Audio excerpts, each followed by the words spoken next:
My billing app.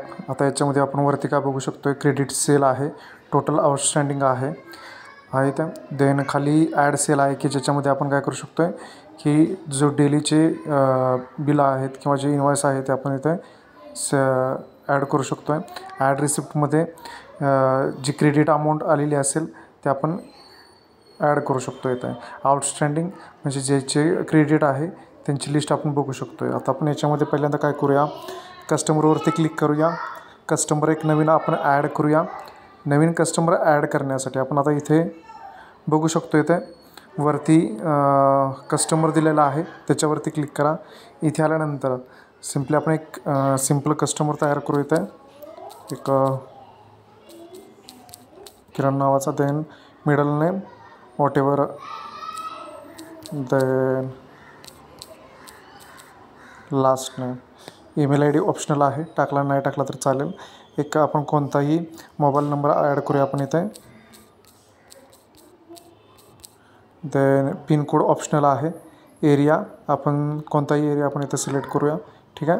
Then district as usual, then state, address, then select and continue. आता इथे काय केलेलं आहे, आपण इथे कस्टमर ॲड केलेला आहे इथे. तर कस्टमर ॲड केल्यानंतर आपण डॅशबोर्डला आलो. डॅशबोर्डला आल्यानंतर पुढे आपण काय करतो आहे, कस्टमरवरती गेल्यानंतर आपण इथे तो कस्टमरसुद्धा बघू शकतो आहे जो आपण ॲड केलेला आहे. इथे येऊन ॲड सेलवरती क्लिक करून आपण काय करू शकतो, सेल करू शकतो आहे. त्याच्या नावावरती सिलेक्ट करून किंवा वरती आपण मोबाईल नंबर त्याचा टाकून आपण सर्च करून इन्फॉर्मेशन बघू शकतो आहे. आता इथे आल्यानंतर जी बिलाची डेट आहे ते आपण सिलेक्ट करू शकतो आहे. त्याच्यानंतर ड्यू डेट, जर तो काही अमाऊंट पेड करणार आहे आणि काही करणार नाही, म्हणजे बिलाची थोडी अमाऊंटच तो पेड करणार असेल तर आपण नेक्स्ट ड्यू डेट सुद्धा आपण देऊ शकतो, तो कधीपर्यंत पेड करणार आहे त्याच्यासाठी, ठीक आहे. देन ते आपण डेट सिलेक्ट केली. त्याच्यानंतर सपोज बिल झालेलं आहे 10,000 रुपये, त्याने पेड केलेले आहेत 2,000 रुपये. रिमेनिंग अमाऊंट आपल्याला इथे दिसते कशाची झालेली आहे वॉट एवर ते आपण टाकू शकतो आहे, ठीक आहे. त्याच्यानंतर आपण इथे सबमिट सेल केलं. आता ज्यावेळेस आपण सबमिट सेल करतो आहे त्यावेळेस तो सबमिट करतो आहे आणि त्याच्यानंतर तो काय करतो आहे, जर कॉन्टॅक्ट असेल इथे कॉन्टॅक्ट त्याने सर्च केला आणि कॉन्टॅक्टला तो रिडायरेक्ट झाला. आपण इथे त्याला मेसेजसुद्धा पाठवू शकतो आहे, सेंड करू शकतो आहे ते युजरला. आता याच्यानंतर आपण बॅकला आलो. बॅकला आल्यानंतर आपण इथे होमवरती जाऊया, डॅशबोर्डवरती येऊया. आता डॅशबोर्डवरती आल्यानंतर टॉपला तुम्हाला की त्याचं रेकॉर्ड दिसतं बघा आपल्याला इथे किरण नावाचं. आता इथे जे आईचं चित्र दिसतं आहे त्याच्यावरती क्लिक केलं तर त्याचे डिटेल्स दिसत आहेत तुम्हाला इथे. देन कस्टमर इन्व्हॉइसवरती आला, त्याच्यावरती क्लिक केल्यानंतर साईडला डाउनलोडच्या इमेजवरती ॲटोमॅटिकली तुम्हाला काय होईल, इथे इमेज डाउनलोड होईल. देन तुम्ही शेअरसुद्धा करू शकता. ज्याला शेअर करायचे त्याला तुम्ही इझिली काय करता येतं, शेअर करू शकता. वॉट एवर कोणताही युजर तुम्ही घ्या, सिलेक्ट करा आणि त्याला तुम्ही शेअर करू शकता इथे आहे. हे झाली आपली इन्व्हॉइस क्रिएट याच्या प्रकारे. आता याच्यामध्ये आपण काय केली, आता सध्या इन्व्हॉइस क्रिएट केलेली आहे. देन बॅकला येऊया आपण इथे. तर बॅकला आल्यानंतर सपोज तो व्यक्ती पुन्हा आलेला आहे इथे.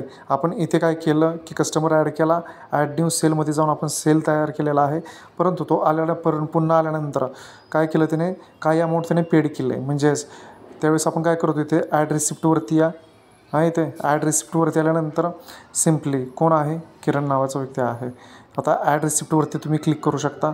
खाली आल्यानंतर त्याने फुल पेमेंट जर दिलं असेल तर फुल पेमेंटवरती तुम्ही आहे असं सबमिट रिसिप्ट करू शकता, किंवा पार्शल पेमेंटवरती क्लिक केल्यानंतर सपोज त्याने परत काय केलेत 2,000 पेड केलेत, ओके केलं, सबमिट रिसिप्टला केलं. आता सेव्ह केल्यानंतर त्याने काय केले, पुन्हा त्याला मॅसेजसाठी तो आला इकडे. मॅसेज तुम्ही सेंड करू शकता त्याला इथे. तर बॅकला आल्यानंतर बॅकला आलो आपण इथे. बॅकला आल्यानंतर बघू शकता तुम्ही इथे होमला की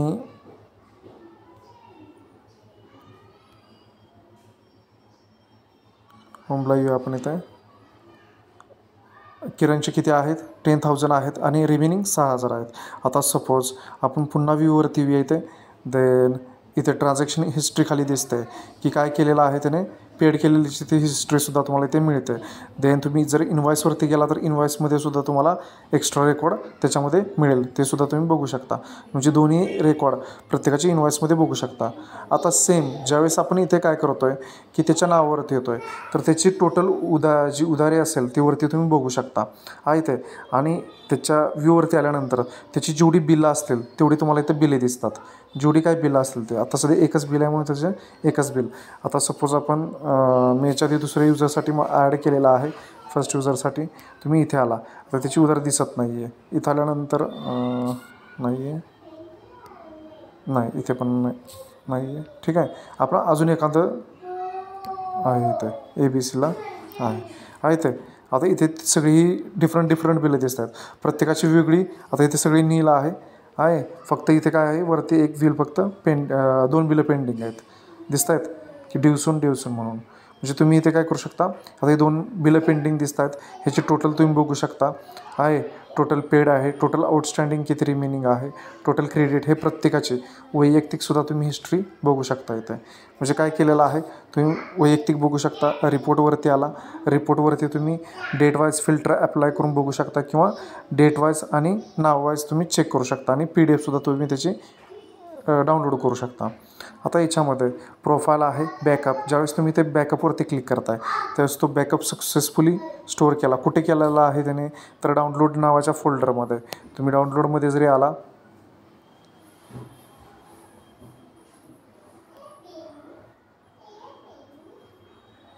तुम्ही डाउनलोडमध्ये बघू शकता माय बॅकअप म्हणून ही जी फाईल आहे, हीच फाईल तुम्ही काय करू शकता, simply share as a share म्हणून तुम्ही तुमच्या मेलला असेल किंवा दुसरीकडे व्हॉट्सअपला कुठेही तुम्ही काय करू शकता, शेअर करून ठेवू शकता. म्हणजेच तुम्ही तुमच्या मेलला जरी शेअर करून ठेवली ॲज अ सेफ म्हणून ठेवू शकता या ठिकाणी, एक सेफ्टी. आणि ज्यावेळेस तुम्ही पुन्हा माय बॅकअप नावाच्या फोल्डरमध्ये ती जर पेस्ट केली आणि पुन्हा रिस्टोअर केली तर काय होणार आहे, ॲज युज्युअल तुम्ही डेटा काय करू शकता, रिस्टोअर करू शकता. म्हणजे तुम्ही डेटा इथे सिक्युअर ठेवू शकता या ठिकाणी.